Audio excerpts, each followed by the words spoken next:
Welcome to Do It for the Gram and Enneagram podcast with your host, certified Enneagram coach Milton Stewart, where we do it for the Enneagram, not Instagram. We make moves to improve our lives and those in our community.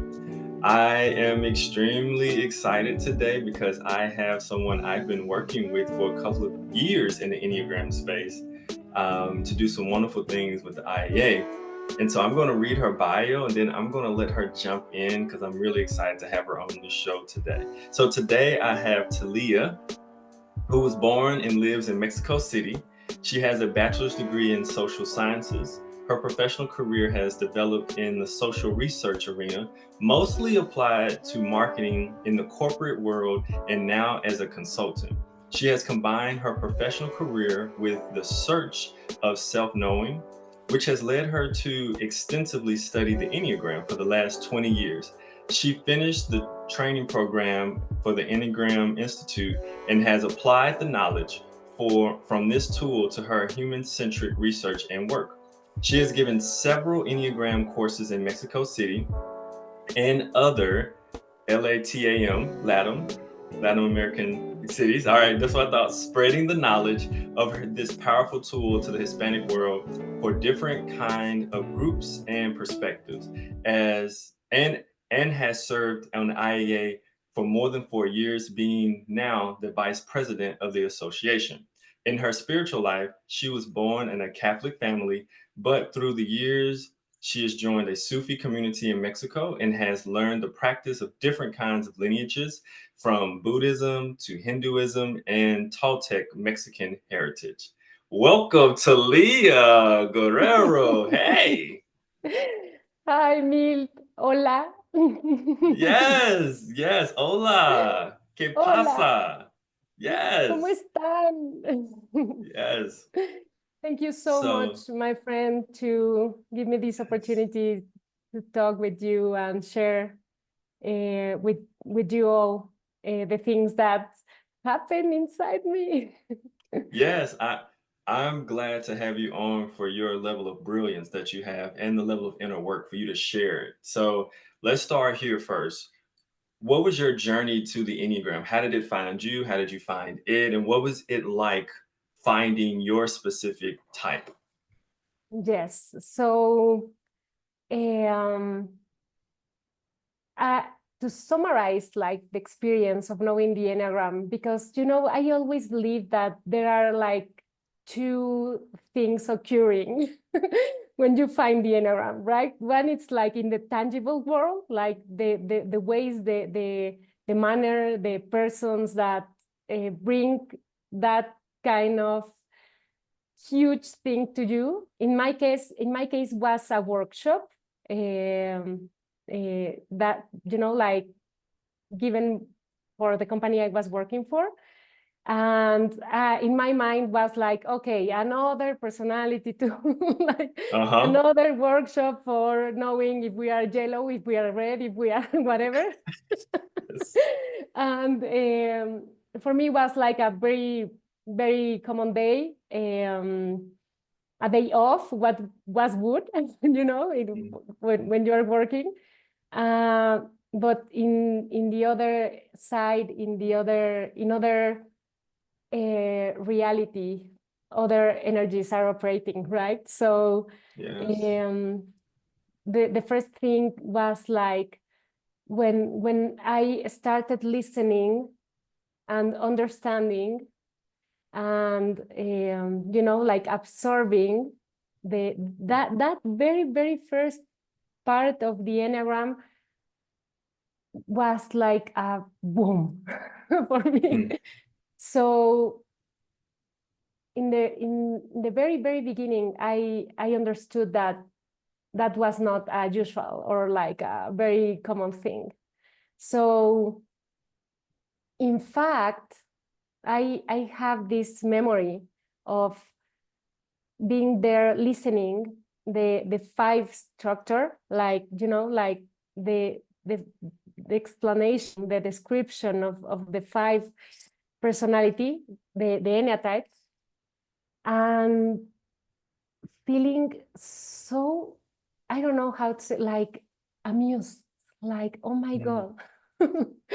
Yeah. It's so deep, right? Like gets really to the core of yourself. And of course, some phrases,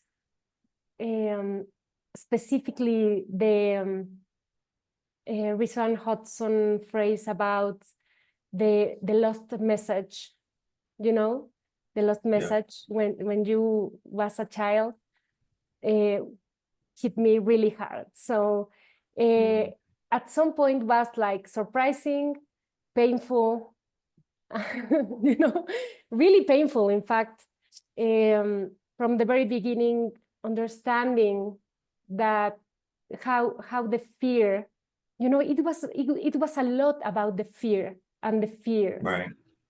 In my case, not only like, you know, like the behaviors, because are there, and of course I related with many of them, but the fears behind, and you know, like that connection, that kind of identification with how the fear hits the five structure. So at that point in my life, I was going to getting married the next month or something like that. So it was like a big moment for me because I was in a very important moment of my life.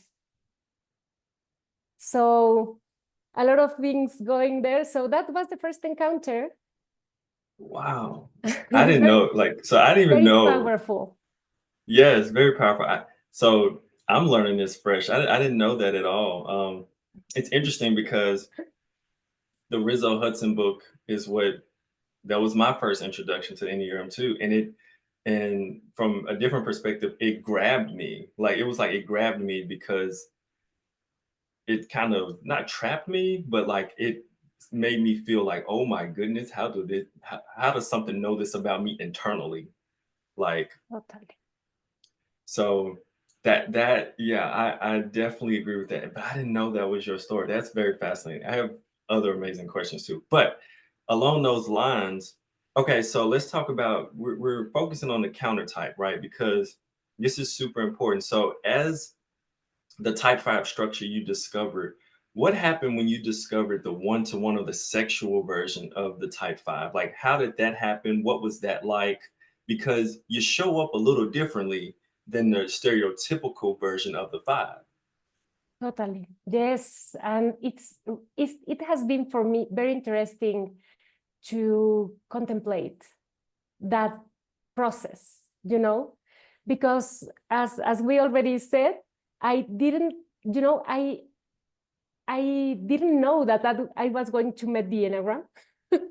Right. I didn't know. It was like, you know, my soul arranged everything to have that encounter, because many people have this first workshop like willingly, because I want to know about more about the Enneagram and, you know, like have a teacher or whatever. In my case, was like, I didn't know. So Yep. my journey started there. Like, it's like when it was a big surprise for me. And then like the curiosity and the, you know, eagerness to know more and more and more. So after that started a period, a almost 10-year period of trying to read everything about the Enneagram. That obviously was, you know, very attached to my 5 structure. Yes. Like, No I doubt. want to know everything about this. And at that point, like 20 years ago in Mexico, nobody knew anything about the Enneagram, anything. No person, you know, I started asking people, do you know the Enneagram? Nobody. So I was on my own, trying to find out, trying to read, trying, you know, like doing my research. And I believe that that first part of my journey was very, very blessed in many ways, because I could explore without feedback. Oh, okay. Okay. I could explore, you know, like authors, sites, whatever, of course, the first book I looked for was The Wisdom of the Enneagram. That was the first. But then another 15 books came, in those years. Right. Yep. Reading and understanding from my perspective without feedback, without intervention. So nobody told me that you are a 5 or a 4 or a whatever, Nobody give me sites or tips or no. I was exploring the full Enneagram because I wanted to know. So in my inner space, I decided, or I chose the Enneatype 5 as the one that better fits my sensations, my stand, right? Right. So it was very interesting because when you don't have another person to tell you that you are or you are not something, you are exploring from your motivations, from your inner world. So at some point, I decided to go forward, move forward from just my research and my, my self knowledge, and decided to start learning from teachers. In this case, I decided to go to the Enneagram Institute and, starting the process, the real process of, right. or at least I thought that like like the formalization of the process, right? And obviously with the idea of start teaching or like spreading the knowledge of the Enneagram with a formal education and not only reading books or whatever. So when I get to the Enneagram Institute and I started the process, I started getting the feedback. Like, oh, you don't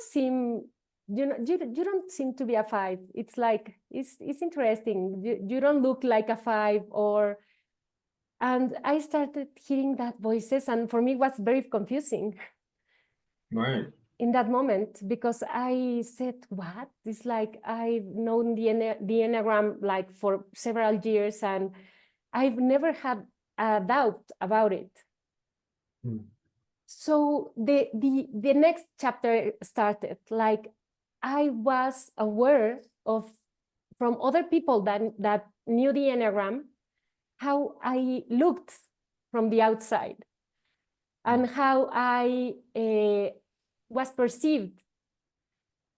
So the thing about the, like the subtype, I already read about it and I was totally sure that, like that my instinct was sexual dominant. But I've never contacted with the reality before, but, like before this group telling me that you don't assemble a 5. So that's why, or that was the specific moment when the subtype thing emerged with a lot of energy, right? Right. So yes, in that moment I realized how much our, like our personalities are sustained not only by our own sight or our own look, but in reality, in the world, and the way we are perceived and the way we are linked with others. Yeah. So, of course, the voices I had is like, you resemble more like a 4 because you seem to be more emotional. You are very colorful. You are, like different. And at some point, I remember like asking myself, and like having questions about my typing, self-typing process.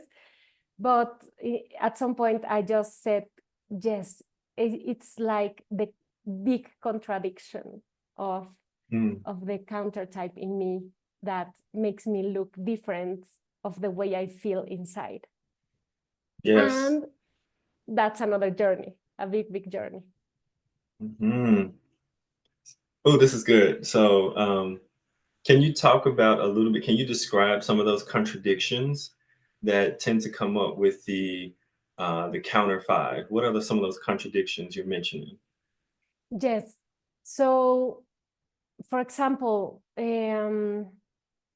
like knowing another 5s, in that first workshop or training I was in, there were another 5s, most of them self-pressed 5s.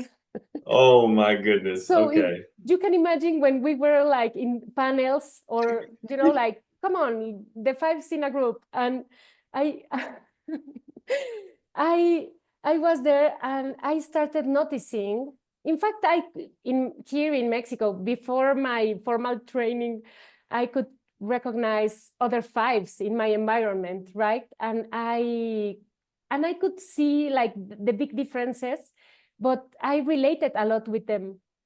Like, many characteristics that for them were like even very easy to live with. For me was always like a big struggle, right?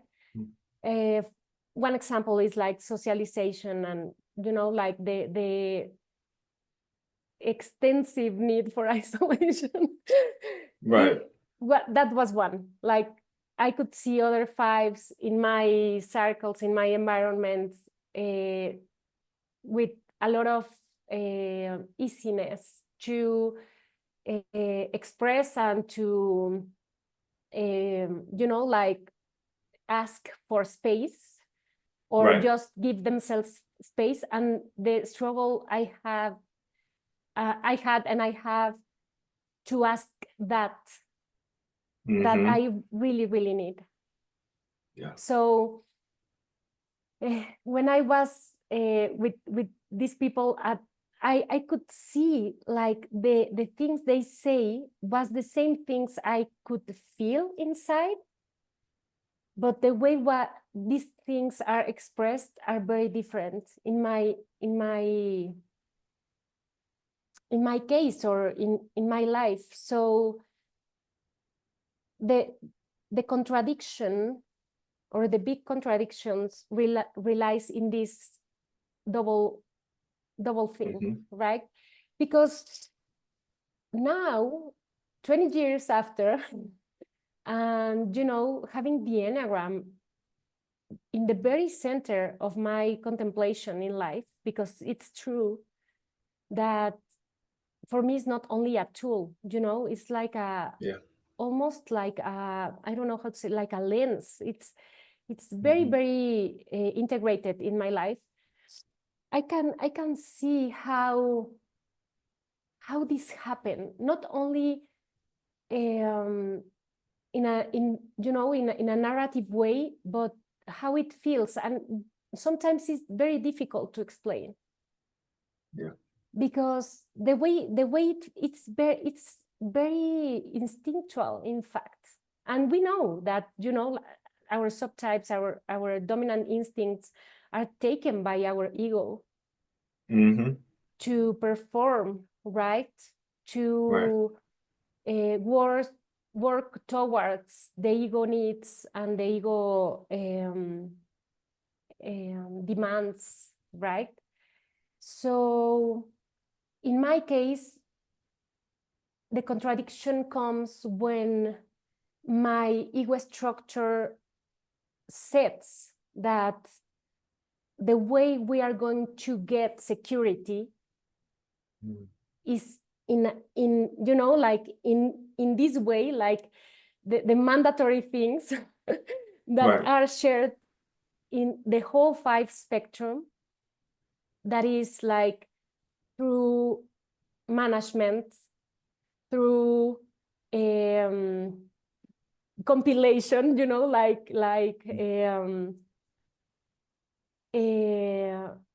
gaming or like preserving things through understanding and meaning, meaning of things. Yeah.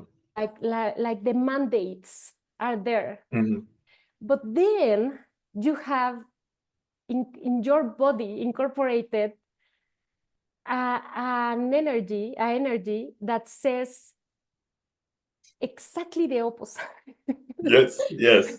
It's like preserve, no, spend. Yes. So it's like, okay, we have to spend to get what we need, but at the same time we need to preserve, but it's like, oh, it's exhausting because the impulse of the body, in fact, is going forward. It's, this kind of external impulse, like going out and grab Mm-hmm. attention, energy, resources. It's like, and in fact, I believe it's very impulsive. It's something that is difficult to hold, right? Right. And in the other space, you have like a big restraint. So Mm-hmm. the inner critic, it's a lot higher. I've Right. talked about this with other fives. And for example, then they can hit, and it's my full envy. That's my fourish side, right? It's my full Mm-hmm. envy to hear how they can, in a very unapologetic way, just put limits, like, Right. no, I'm not going. No, I can't. I live with my son is a self-pressed 5. Mm. And the way he can say to his friends, no, thank you. This weekend I can't go. Without an excuse even. Wow. Like, Yeah, that's 5. oh, That's I super don't 5, want. sure. It's like, no, this No. weekend. Thank you. For me, it's so difficult Mm-hmm. because, it's like my full ego structure says no, but Right. my sexual is always putting doubts there, like, but you are going to lose the connection, but the other is going to feel bad about your answer. But, it's like always this struggle of giving myself what I believe I need. Yeah. And, like in the other side, like, no, you have to go out there and get it. Mm-hmm.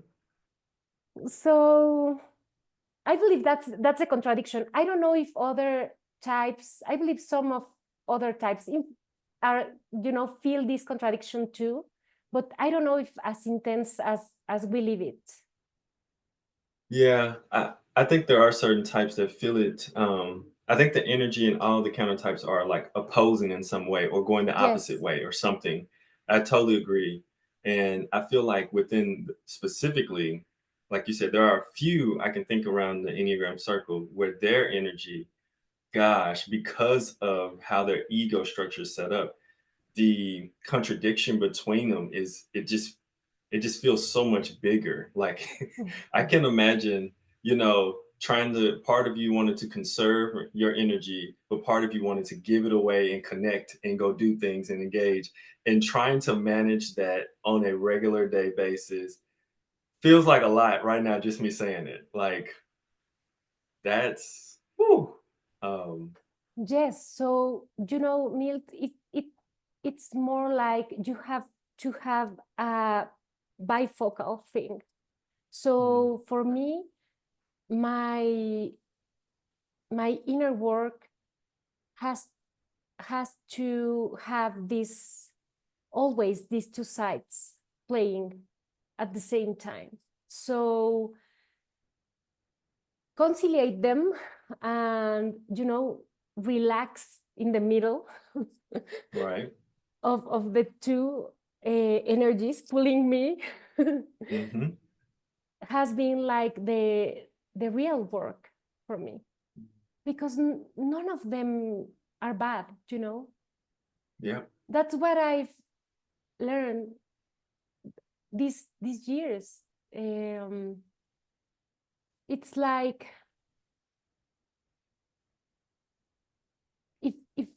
if we have this kind of, or if I have this kind of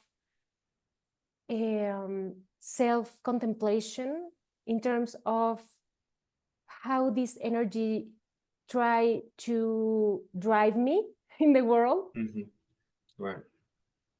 I can feel like, the harsh part that is when I'm not present is going to take me wherever, Right. wherever, in fact. But if I'm present, I can even enjoy it, Mm-hmm. just to Mm-hmm. see like the phenomenon of feel tired but want the connection. Right. For example, feel demanded in my work, Yeah. my clients or whatever, like for me, every ask is a demand. It feels like that always. It's exhausting. But if I, contact or get in touch with my sexual instinct, I can reshape the whole thing. So, okay, we have this new project, it's big, it's very challenging, it's going to take a lot of energy, time, resources, whatever. And if I sit in that energy of my 5 structure, I start suffering about it, Mm. even from the Yeah. beginning. But now, in this moment of my life, I can, relax and get in contact with my sexual Yeah. and just listen to it too. Like, but you like it, but you have a passion for this, but it's going to be great because we are going to find fusion moments and a lot of creativity. And at the end, we are going to give birth, you Yeah. know, to something new. So that balance, I didn't have that in my younger years. It was Right. always for me like just the struggle and feel really confused about, you know, how these two energies were always pulling me to Mm-hmm. one side and another. And I can really feel now that I, not always, but in some moments, I could make peace with both of them. So Yeah. yes, Mm. it's a great sensation, but it's years of contemplating how they work and knowing that if I, like get stressed, here is the contrary, like not relaxed. If I get stressed, if Mm-hmm. I lose contact with myself, they are going to operate and create the same mess that the usual mess. Oh yeah, that makes sense. Oh, that makes sense. So, man, I actually have like 2 or 3 questions in my mind right now. One question, and you mentioned this before, because people tend to think sexual fives are fours. They tend to have Yes. a stereotypical version. So how do you know, like, because I'm thinking about listeners who may be teetering between, am I four, am I five? How do you know, like, just like, no, I'm not a 4. I got some 4 stuff, but I'm not a 4. I'm a 5. Yes, I can give insights about it. Yes. Because I know a lot of 4s. My ex-partner, my ex-boyfriend was 4, and a lot of 4s in my life, and I freely speak about this with them in the past. So for me, the tip, or like the true insight, is about the core thing about rejection and frustration. That's a very good start point, because at the end we look very similar. Mm-hmm. I'm sometimes, not always, not as a 4, but I can get very emotional, very touchy, or at some points dramatic even, because the sexual instinct gives you that too, like this colorful energy that sometimes just explodes and go out, right? So what I've understood from listening 4s and from my and 5s and my own experience is that for us 5s, we are more sensible or sensitive to rejection. It's a big thing for us. We are like, I forgot the name of these dogs that are smelling and like hounds. What kind? Like these dogs that are like searching and finding. I know what you're talking about. I know what you're talking about. Yeah. Yes, but we can smell rejection. The whole 5 structure can do it. For 5 sexual 5s too. I can feel, I can see, I can smell, when someone is about or has like feelings of rejection about me. It's very clear for me, very tangible, when someone don't buy me. Yes. Doesn't buy me. So the idea in the 5 structure, I always say that for us it's a thing that rejection is a given for us. We know that at some point we are going to be rejected. It's a universal truth, and we believe that if anyone doesn't know that, poor people. Like rejection is like winter is coming, rejection is coming. At some point of the relationship, at some point of the friendship or whatever. It's like in the workspace, whatever. It's like we are so used to rejection, and because rejection is part of the world, but it's the focus for our ego structure. For 4s, it's frustration. So we 5s feel comfortable with rejection in terms of we know that it's going to happen, and maybe we can prevent and reject before. Right. If we are lucky, right? But it's so painful for us. The full spectrum of rejection is very, very painful for us. Yeah. For 4s, it's frustration. And 4s, have this whim, this crave for rejection. They like rejection. They want rejection because, frustration pattern there, it's like the frustration goes because in that moment they can take the victim place and can start generating this frustration pattern. Internally and externally, like frustrate the other. So you rejected me. We are going to explore that to the limit, right? And 100%. and for fours, they can even measure in this negative side of the connection or negative movement of the shame structure. Rejection is a big part of their identity. If I'm rejected, I'm okay. Yep. If I don't have your acceptance, it's obvious because you can't understand me. No one can understand me. You know? Right, So right.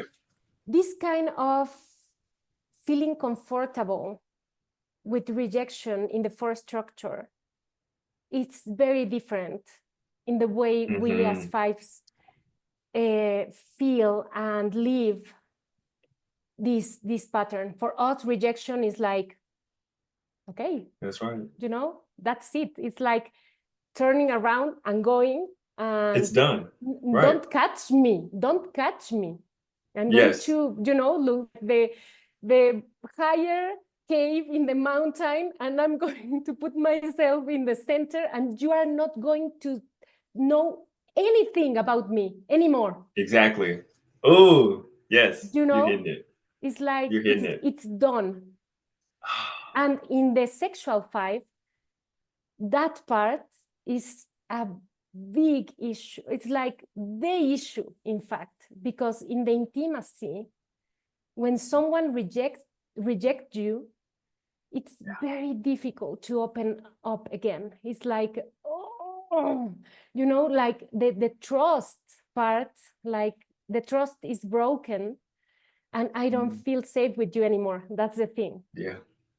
In force, that doesn't happen. It's like, reject me again, please.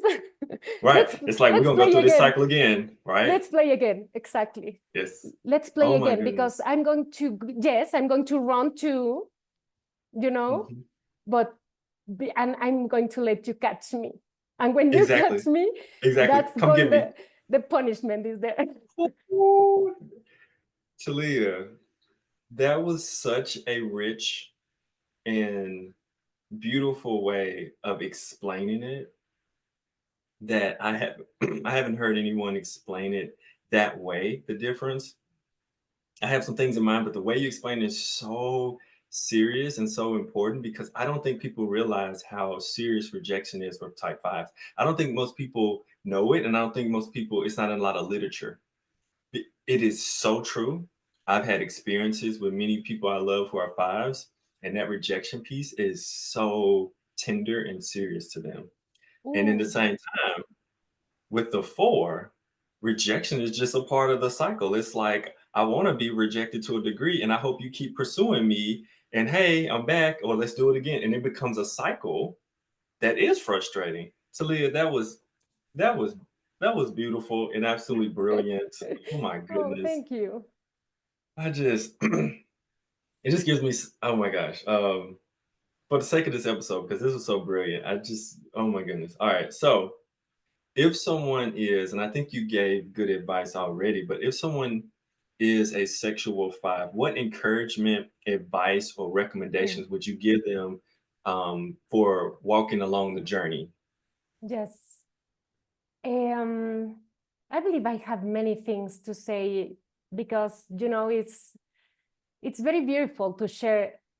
Even like one of the things that is great about being a 5 and, you know, like at least thinking, you know, many things, many 5s, you know, keep that inside. Right. But our sexual dominant thing give a possibility of being more keen to share and to open space to, you know, like dialogue about this. But I want to say something about, you know, like a characteristic of the 5 structure. I mean, it's present in the 3 subtypes, but it's very important, or at least in my journey has been very important to explore. That is the compartmentalization part. all fives do this inner work. It's like another kind of inner work, like compartmentalizing things and having our inner life is so full. You can't imagine, Milton. I can't. I Cannot. at some point it's like I really want, or I have this fantasy about someone really entering my inner world and understand why sometimes I'm just lost in in my mind even. Right. It's full, it's rich, it's colorful, and I have the perception that all fives have this beautiful world inside.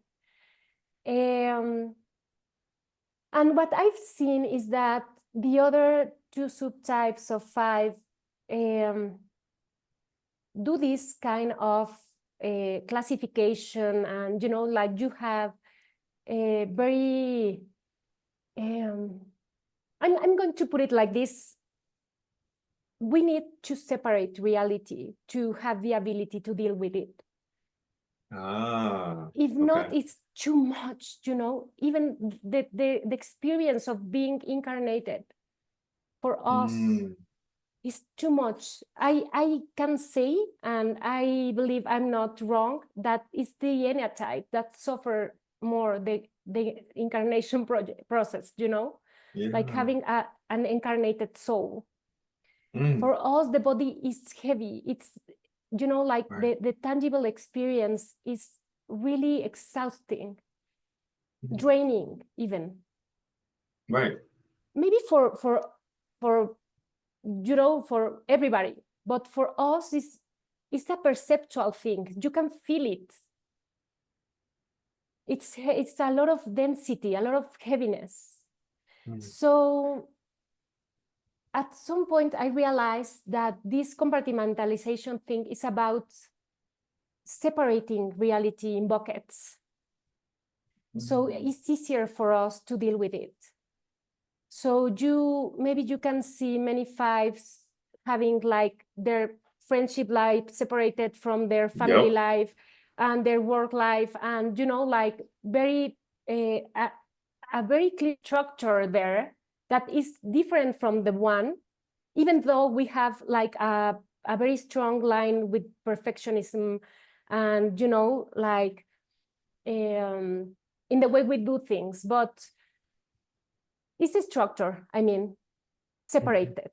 So in that's the way I can deal with it.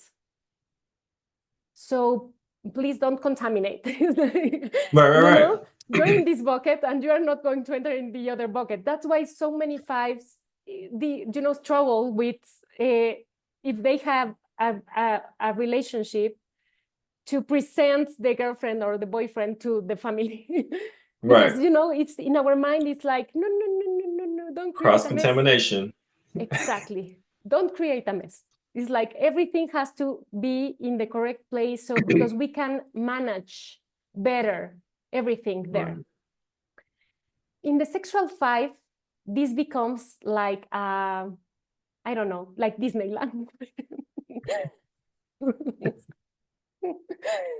Because I've talked with self-pressed fives, and for them it's like family, friendship, work, and like I don't know, my individual things. Stop. Wow. Okay. For a sexual five, you can imagine that it's like I don't know, like in this movie, of the emotions. I can't remember the English name of the movie, but like the emotions and this cartoon Inside movie, Out. Inside Out. Yeah. Did you see all the spheres of colors and things and yes, something like that, and aisles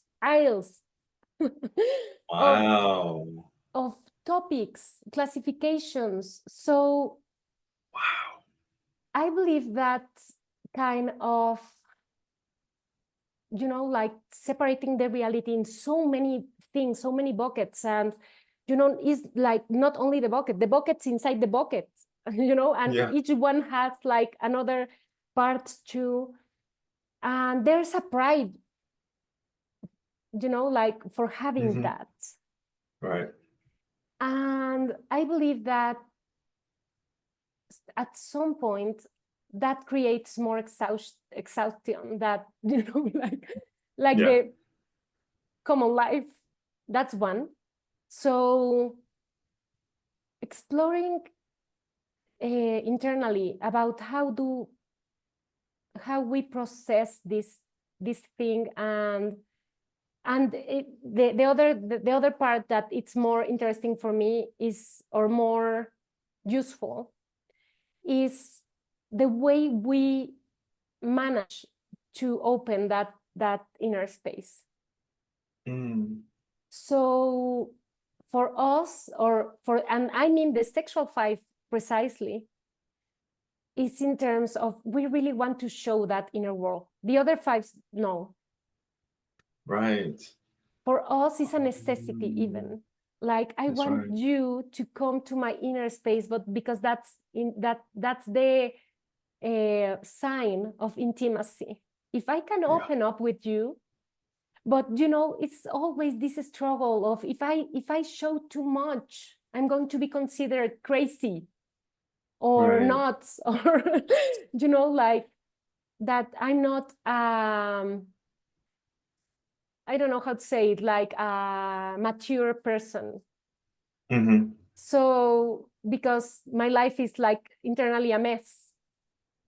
Or so this kind of approach to the trust issue about how we open and let this inner world, or let someone to come inside and explore a little bit about us, that's one. And it doesn't have to be bad. It's just like contemplating how this happened, and why I can share with this person and with this other person. No, that's interesting.